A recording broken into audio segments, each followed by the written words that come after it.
Halo sahabat semua, terima kasih sudah hadir di channel ini.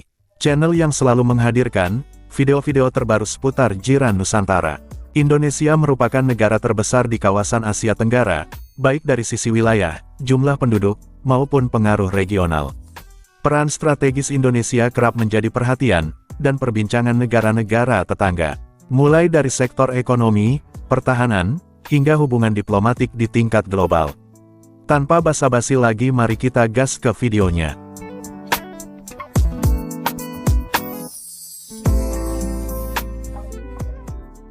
Jika kurang lagi 8, paras IQ rakyat Indonesia akan sama dengan gorila. Oh my god, seriously? Kabar membanggakan datang dari Hungaria. Tim Indonesia berhasil meraih medali perak dan perunggu dalam Olimpiade Astronomi Internasional. 8 siswa Indonesia berhasil menyabet 14 medali dari ajang Olimpiade Sains Bumi Internasional ISO ke-15. Ke-14 medali itu terdiri dari 2 medali emas, 4 perak, dan 8 medali perunggu. Bidang pendidikan astronomi di Malaysia kini ketinggalan lebih 100 tahun. Perkara itu didedahkan ahli astronomi dan astrofizik Dr. Sharifah Fatum Said Zain yang berkata galakan dan pendedahan perkara ini sedari dari awal merupakan salah satu puncanya. Menurutnya, ia juga merupakan punca mengapa isu ketidakseragaman kaedah penentuan anak bulan masih membelenggu. Pihak Universiti Melaya memaklumkan pada saya daripada fizik angkasa lah, bahawa Malaysia ni 100 tahun ketinggalan dalam bidang astronomi. Mula-mula katanya 20 tahun, kemudian jadi 100 tahun. Bila mungkin dikajilah, saya tak pasti ada kajian yang khusus untuk ini, tapi sangat jauh. Sebab tu kita nak fahamkan tentang anak bulan tu sangat sukar. Dia akan tanya juga, macam mana kita terangkan pun dia akan tanya, kenapa Arab Saudi raya dulu? Kenapa? Yang itu sebenarnya ia berkaitan dengan kita punya, ini pendapat saya lah, pandangan saya, kita punya pendidikan. Menurutnya lagi, negara maju yang lain sudah pun memulakan pemahaman dan eksplorasi angkasa menjangkaui ilmu ketemadunan. Beliau yang merupakan mantan timbalan Ketua Razis Sekolah Kementerian Pendidikan Malaysia berkata, sistem pembelajaran di Malaysia masih belum berupaya memberikan fokus kepada bidang astronomi yang merupakan pusat disiplin ilmu. Saya masuk dalam bidang ni, saya memahami bahawa dia merupakan kesatuan disiplin ilmu. You name it. Physics, science, mathematics, kimia, biologi, geografi, lagi apa? Bidang agama, bidang bahasa, semua. Itu yang mungkin disebut sebagai ilmu yang tinggi.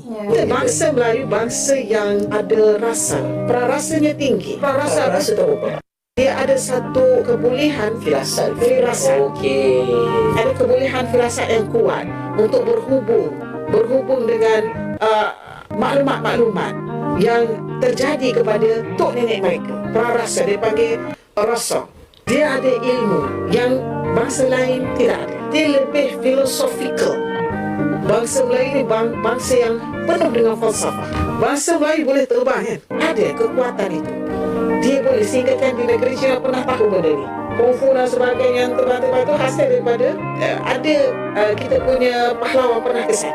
Remaja lelaki yang tular menumbuk gurunya mengaku bersalah di Mahkamah Magistrate Kajang atas pertuduhan menyebabkan kecederaan terhadap mangsa kemarin. Tertuduh yang berusia 14 tahun membuat pengakuan itu selepas pertuduhan dibacakan di hadapan Magistrate Fatin Dayana Jalil. Seorang pelajar berusia 14 tahun yang tular dalam satu video menumbuk gurunya menukar pengakuan kepada tidak bersalah di Mahkamah Magistrate Kajang pada Khamis. Pelajar peralihan tingkatan 1 itu membuat pengakuan tersebut dalam prosiding yang dijadualkan untuk sebutan kes bagi mendapatkan laporan akhlak daripada Jabatan Kebajikan Masyarakat JKM sebelum mahkamah menjatuhkan hukuman. Prosiding dijalankan secara tertutup memandangkan tertuduh merupakan remaja bawah umur. Ketika ditemui di luar mahkamah, Peguam S. Priyalata yang mewakili pelajar itu memaklumkan remaja yang juga anak tunggal itu masih belum bersedia untuk mengaku bersalah.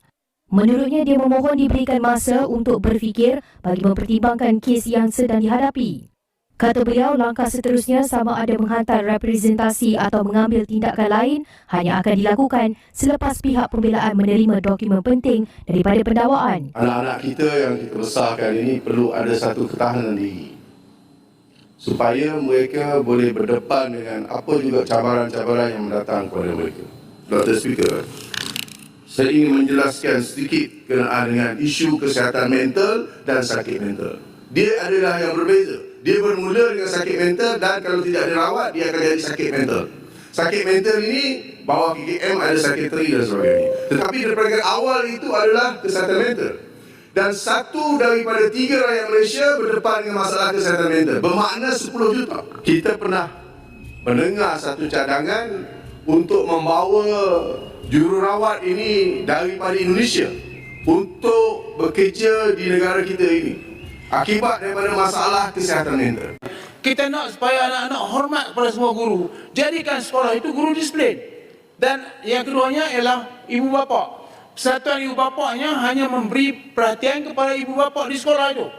Di zaman kami lain, ibu bapa di kampung Tamun Tulang tempat saya, ada ibu bapa tinggi yang mendengar kata anaknya pergi ke satu tempat. Ibu bapa ini tu ambil tanggungjawab untuk memerhatikan anaknya daripada anak orang lain di tempat lain.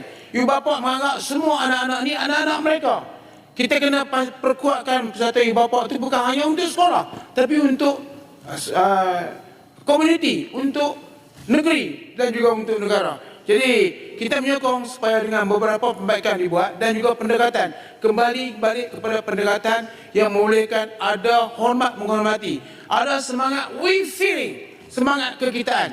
Demikianlah rakyat Malaysia, tolonglah sama-sama kita untuk memastikan supaya rang undang-undang anti buli ini bukan sesuatu yang penyelesaian pada segala-galanya, tetapi yang tak termasuk rang undang itu mesti dilaksanakan bersama. Contohnya adalah semua sekolah jadikan guru disiplin. Contohnya ibu bapa ialah ibu bapa untuk seluruh Malaysia. Dengan itu timbullah perasaan kasih sayang dan perpaduan. Macam sekarang ni yang mengusi buli ni di mana-mana. Di parlimen di antara buli yang besar berlaku. Kami kena buli dengan kerajaan, tak bagi peruntukan. Buli. Kami lihat isu ada satu usul yang akan dibawa menghukum. Terima kasih, menghukum anggota parlimen seolah-olah menghukum, menggantung ini menjadi normalisasi. Ini buli. Terima kasih. Assalamualaikum. Sampai di sini video kali ini. Terima kasih sudah menonton video ini sampai akhir. Semoga sahabat semua diberikan kesehatan, panjang umur, sehat selalu, jaya di laut, darat, dan udara. Dukung terus channel ini, dan nantikan video-video terbaru lainnya. Sampai jumpa di video berikutnya.